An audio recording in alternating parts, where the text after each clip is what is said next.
नमस्कार, मैं शिवेंद्र। लाइव लगातार में आपका स्वागत है। बिहार चुनाव के तीसरे चरण के लिए चुनाव प्रचार आज थम चुके हैं। 7 नवंबर को 78 सीटों पर मतदान होने हैं। ऐसे में तमाम पार्टियां और राजनेता तमाम दावे कर रहे हैं और मतदाताओं को लुभाने की कोशिशें कर रहे हैं। तो आइए बिहार चुनाव से जुड़ी 5 बड़ी खबरें देखते हैं।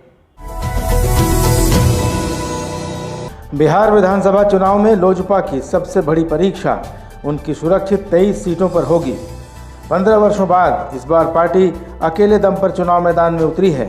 राज्य में कुल 40 सुरक्षित सीटें हैं, जिनमें 23 पर लोजपा के उम्मीदवार ताल ठोक रहे हैं। तीसरे चरण में 8 सुरक्षित सीटों पर लोक जनशक्ति पार्टी के उम्मीदवार मैदान में हैं।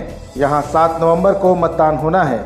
इन सीटों में त्रिवेणीगंज, रानीगंज, मनिहारी, सिंहेश्वर, सोनबरसा, सिमरी बख्तियारपुर, बोचहा, सकरा और कल्याणपुर की सीटें शामिल हैं।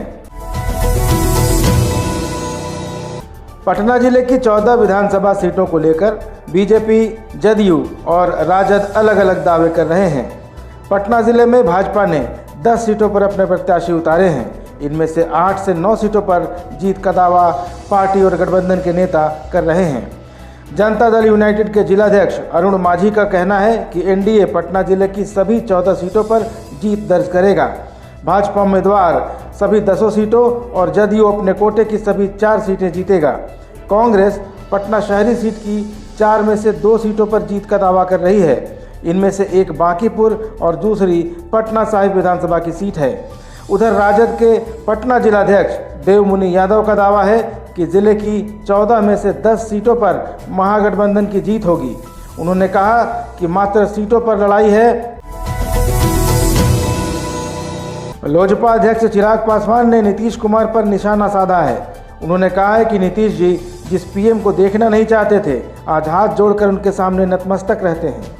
चिराग ने आज प्रेस कॉन्फ्रेंस में कहा कि सीएम नीतीश कुमार बार बार टिप्पणी करते हैं कि बिहार के युवा मूर्ख हैं। उन्होंने सवाल किया कि अगर आपके पास अनुभव है तो आप भी बताएं कि यहाँ डिग्री लेने में 5 साल क्यों लग जाते हैं। चिराग ने तो यहाँ तक कह दिया कि बिहार के इतिहास में सबसे भ्रष्ट मुख्यमंत्री सीएम नीतीश कुमार ही हैं। बिहार विधानसभा चुनाव 2020 के शांतिपूर्ण होने के बावजूद अब तक 6 जवानों की जान जा चुकी है। विधानसभा चुनाव कराने बिहार आए अर्धसैनिक बल और दूसरे राज्यों से आए पुलिस बलों के आधा दर्जन अधिकारी और जवान अब तक अपनी जान गंवा चुके हैं।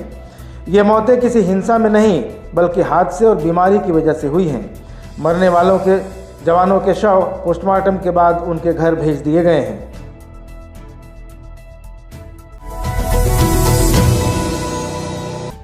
प्रधानमंत्री नरेंद्र मोदी ने ट्विटर पर बिहार वासियों के नाम आज एक पत्र जारी किया। 4 पन्नों के इस पत्र में मोदी ने बिहार वासियों से एनडीए पर भरोसा कायम रखने और फिर से नीतीश कुमार के नेतृत्व में राजग की सरकार बनाने की अपील की है। एक के बाद एक लगातार 10 ट्वीट के जरिए मोदी ने बिहार के लोगों की कानून के प्रति आकांक्षा और लोकतंत्र के प्रति जिजीविषा की सराहना की है। राज्य में पिछले 5 वर्ष में हुए विकास कार्यों का उल्लेख करते हुए प्रधानमंत्री ने कहा कि बिहार देश के उज्जवल भविष्य का महत्वपूर्ण दस्तावेज लिखेगा। बिहार चुनाव से जुड़ी खबरों में फिलहाल इतना ही। देश दुनिया की तमाम खबरों के लिए देखते रहें लाइव लगातार। लाइक, कमेंट और शेयर करना ना भूलें।